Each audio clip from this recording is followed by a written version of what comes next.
दोस्तों, साल 2023 की सबसे बड़ी कार्तिक पूर्णिमा साल नवंबर में पड़ने वाली कार्तिक पूर्णिमा को सबसे बड़ी और सबसे खास पूर्णिमा समझा जा रहा है। इस दिन आप जिसे भी अपना गुरु मानते हैं, उनकी सेवा पूजा या उनके दर्शन जरूर करें, क्योंकि गुरु ईश्वर से बड़ा होता है, माता पिता से भी बड़ा होता है। गुरु भगवान का साक्षात रूप होता है। गुरु नहीं तो संसार भी एक अपाहिज ही होगा। गुरु की आवश्यकता सोना चांदी हीरे मोती से भी अधिक है। इसीलिए गुरु को अपने जीवन में जरूर जोड़े। 27 नवंबर को पड़ने वाली कार्तिक पूर्णिमा पर कई दुर्लभ संयोग बन रहे हैं। ऐसे में इन दो जगहों पर चुपचाप 2 दीपक जलाकर छोड़ दें। इससे मृत्युदंड, पितृदोष, महाकाल सर्प दोष, नजर दोष, शनि दोष, राहु दोष सब कुछ होगा खत्म। किस्मत पर लग जाएंगे 4 चांद। महालक्ष्मी दौड़ी दौड़ी चली जाएंगी। कंगाल भी होंगे धनी। तो आज हम आपको बताएंगे दीपक जलाने से इतने ज्यादा फायदे आपको अपने जीवन में मिलते हैं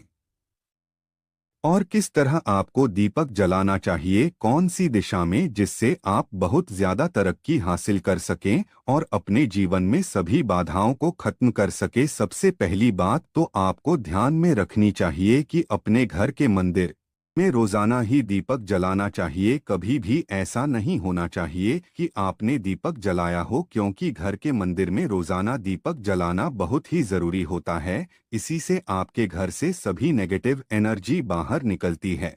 यदि आप कोई भी दीपक नहीं जलाते हैं घर के मंदिर में या फिर अपने घर में शाम के समय, तो इससे आपके घर का वातावरण बहुत ज्यादा नेगेटिव तो होता ही है। आपके घर की परेशानी भी बहुत ही ज्यादा बढ़ने लगती है। घर का मुख्य जो होता है उसे बहुत ज्यादा मेहनत करनी पड़ती है। इसकी वजह से परेशानी, डिप्रेशन और टेंशन में घर का मुखिया पहुंच जाता है। शाम का समय हिंदू धर्म में ज्यादा महत्वपूर्ण समझा जाता है और जो लोग शाम के समय कभी भी घी का दीपक या फिर तेल का दीपक अपने घर में नहीं जलाते हैं, तो उनके घर में हमेशा ही मुसीबत बनी रहती है। यानी कि एक मुसीबत से निकलते हैं तो दूसरी कीमत में उससे पहले ही फंस जाते हैं और हमेशा ही परेशानियां बढ़ती रहती है। उनके जो बच्चे होते हैं वह भी उनके खिलाफ होने लगते हैं, उनका कहना बिल्कुल भी नहीं मानते हैं। इसी तरह घर का पूरा माहौल ही दुखपूर्ण होने लगता है। काफी लोग इन चीजों को डोर मानते भी हैं, तो जानते हुए भी उपाय नहीं कर पाते हैं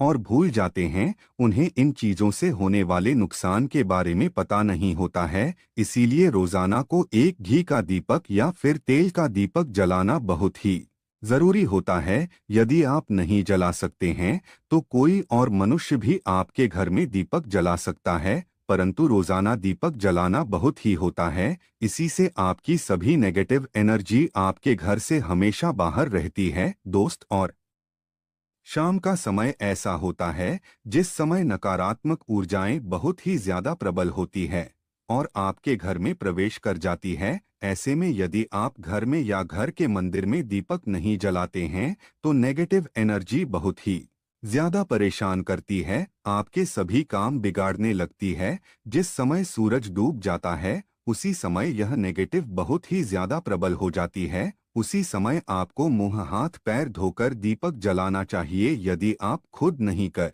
सकते हैं तो कोई और मनुष्य भी आपके लिए ऐसा कर सकता है। दोस्त, अब जिस घर में बहुत सारे लोग बीमार रहते हैं या फिर बीमारी कभी भी ठीक नहीं होती है, तो ये भी एक संकेत होता है आपके घर में बहुत ज्यादा नकारात्मक ऊर्जाएं हैं जो परेशानियों को, बीमारियों को, मुसीबतों को बहुत ही ज्यादा बढ़ा रही है। सभी चीजों को खत्म करने के लिए आपको अपने घर में जब सूरज ढल जाता है तो उस समय घी का दीपक या फिर सरसों के तेल का या फिर तिल के तेल का दीपक भी पूर्व दिशा में आप चला सकते हैं। परंतु रोजाना इन चीजों को करना बहुत ही जरूरी है, तभी आपको इसके लाभ मिल पाते हैं। यदि आपके घर में धन से जुड़ी समस्या, नौकरी व्यवसाय से जुड़ी हुई कोई भी समस्याएं हैं, यदि ऐसी समस्याएं बहुत ही ज्यादा होती है तो अपने घर की दिशा में रोजाना ही घी का दीपक जलाना चाहिए। इसे एक भी देना आप मिस न करें। यदि आप रोजाना उत्तर दिशा में घी का दीपक जलाते हैं, इससे आपकी धन से जुड़ी हुई समस्याएं खत्म हो जाती है। जिन लोगों को जॉब नहीं मिलती है तो उनको भी जॉब मिलने लग जाती है, और यदि वही मनुष्य जिसको परेशानी है और वही यदि रोज दीपक आता है तो इससे मिलने वाले फायदे और भी ज्यादा हो जाते हैं। शाम के घी का दीपक या फिर तेल का दीपक जलाना जरूरी होता है। आप कभी भी इन चीजों को नजरअंदाज न किया करें, क्योंकि इन्हीं से आपके जीवन में परेशानियां बढ़ जाती है और आपको मुसीबतों का सामना करना पड़ सकता है।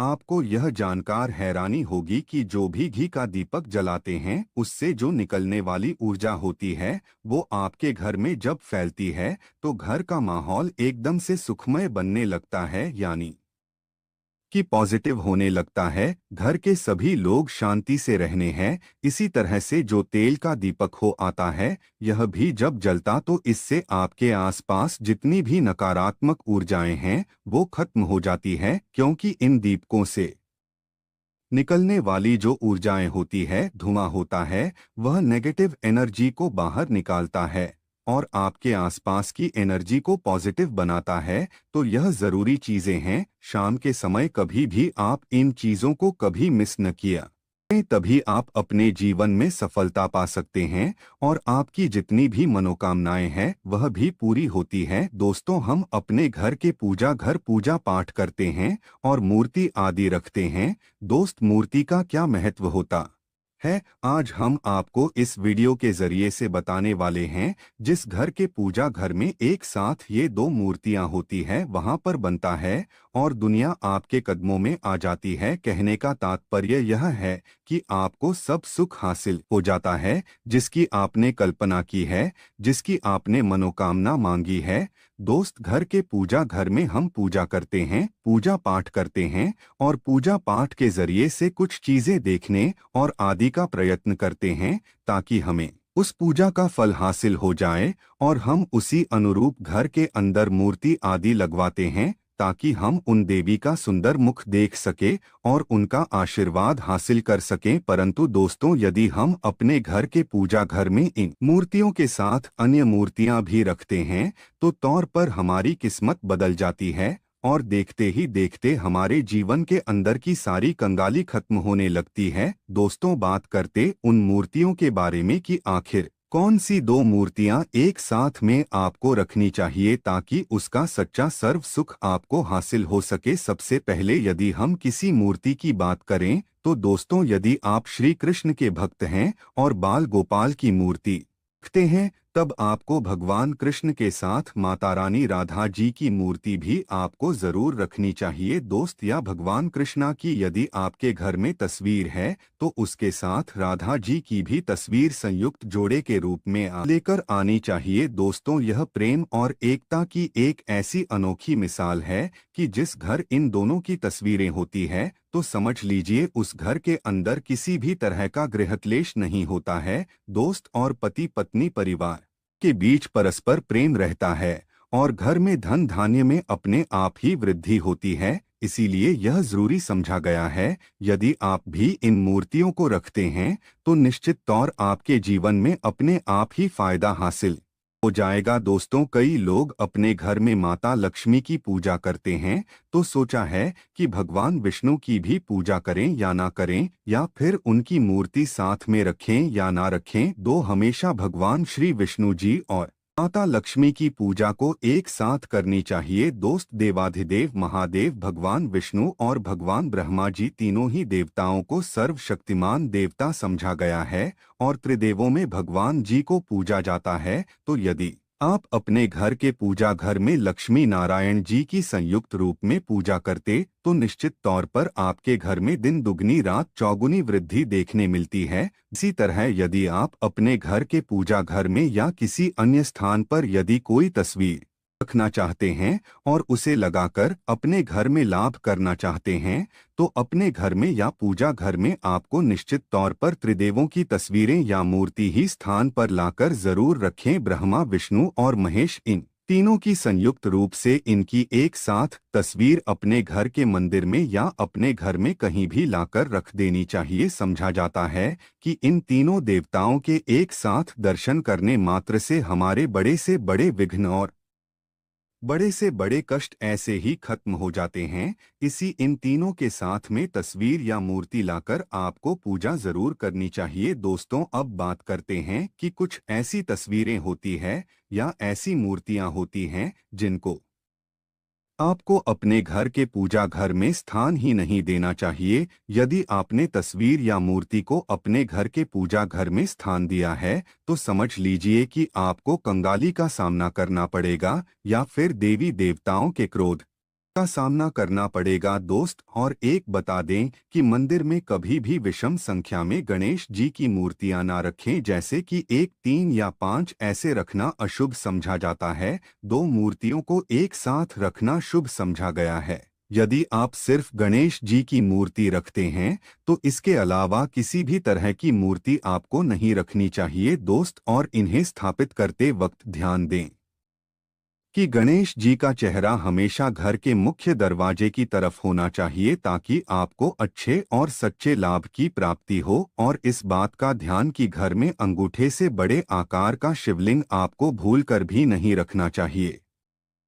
हमेशा एक छोटा सा शिवलिंग रखें और इससे ज्यादा शिवलिंग आपको नहीं रखना चाहिए। दोस्तों, वैसे तो आपको अपने घर में शिवलिंग रखना ही नहीं चाहिए। उसके बाद भी यदि आप रखते हैं तो अंगूठे के आकार से बड़ा शिवलिंग या क्रोधित अवस्था में माता लक्ष्मी की, माता दुर्गा की तस्वीर लाकर आपको उनकी पूजा नहीं करनी चाहिए। दोस्तों, हमेशा शांत और सुंदर मुख वाली तस्वीर ही अपने घर के अंदर लाकर पूजा करनी चाहिए। बहुत ही शुभ और मंगलकारी समझा जाता है। दोस्त, इस बात का ध्यान रखें कि यदि आप अपने घर में मूर्तियां रखते हैं तो आपको इनको भूलकर भी टूटे हुए चावल चढ़ाने चाहिए। बेहतर आप चावल को पीला करके ही वह चावल चढ़ाएं, परंतु टूटे हुए चावल आपको भूलकर भी माता लक्ष्मी को या अपने घर में देवी देवता को नहीं चढ़ाने चाहिए।